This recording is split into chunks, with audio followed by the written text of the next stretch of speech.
नमस्कार. सर्वांचे सोशल चर्चामध्ये स्वागत आहे. राष्ट्रवादी काँग्रेस शरदचंद्र पवार पक्षाचे अध्यक्ष शरद पवार आणि उपमुख्यमंत्री अजित पवार हे पुन्हा एकत्र येणार असल्याच्या चर्चा रंगू लागल्या आहेत.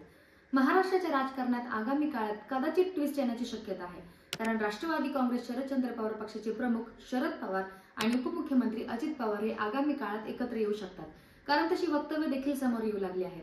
अजित पवार यांच्या मातोश्री आशा पवार यांनी नुकतंच पंढरपूरला जाऊन विठुरायांचं दर्शन घेतलं. यानंतर त्यांनी माध्यमांना प्रतिक्रिया देताना आपलं कुटुंब पुन्हा एकत्र यावं अशी भावना व्यक्त केली. यानंतर मंत्री नरहरी झिरवळ यांचं वक्तव्य समोर आलं आहे. जसं बजरंगाच्या छातीत प्रभू राम दिसतील तर माझ्या छातीत शरद पवार आहेत असं वक्तव्य नरहरी झिरवळ यांनी केलं. त्यानंतर आता राष्ट्रवादी काँग्रेसचे ज्येष्ठ नेते प्रफुल्ल पटेल यांनी शरद पवार आणि अजित पवार हे एकत्रित येण्याची चांगली गोष्ट असल्याचं म्हटलंय. त्यामुळे शरद पवार आणि अजित पवार हे पुन्हा एकत्र येणार असल्याच्या चर्चांना उधाण आलंय. असं जरी असलं तर मग उपमुख्यमंत्री अजित पवार हे सत्ता सोडून शरद पवारांकडे जाणार की शरद पवार हे विरोधातील महाविकास आघाडी सोडून सत्तेत सहभागी होणार हा देखील एक प्रश्न आहे.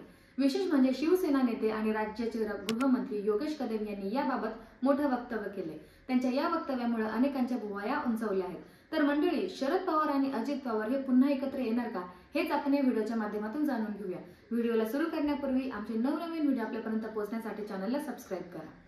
विधानसभा निवडणुकीत शरदचंद्र पवार राष्ट्रवादी काँग्रेस पक्षाची मोठी पिछेहाट झाली. अजित पवारांच्या राष्ट्रवादीचे 40 पेक्षा अधिक आमदार विजयी झाले असताना शरदचंद्र पवार राष्ट्रवादी काँग्रेसचे फक्त 10 आमदार विजयी झाले.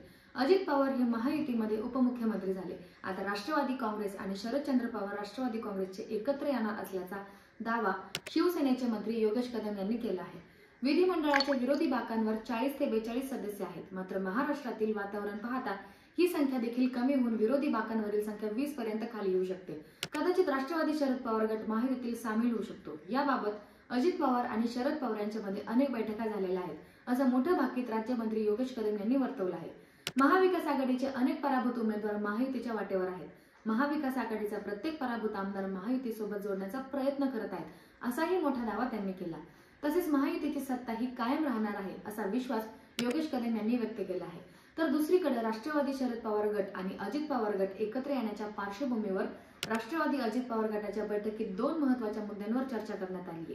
जर शरद पवारांसोबत असणारे लोक आपल्यासोबत येणार असतील तर आधी जे अजित पवारांसोबत निष्ठावान राहिले त्यांचा विचार करावा, त्यांना विविध संधी द्याव्यात अशी मागणी राष्ट्रवादी काँग्रेसच्या पदाधिकाऱ्यांनी बैठकीत केल्याची माहिती मिळते. अजित पवार यांनी वेगळी भूमिका घेत महायुती सरकारमध्ये सहभागी झाले.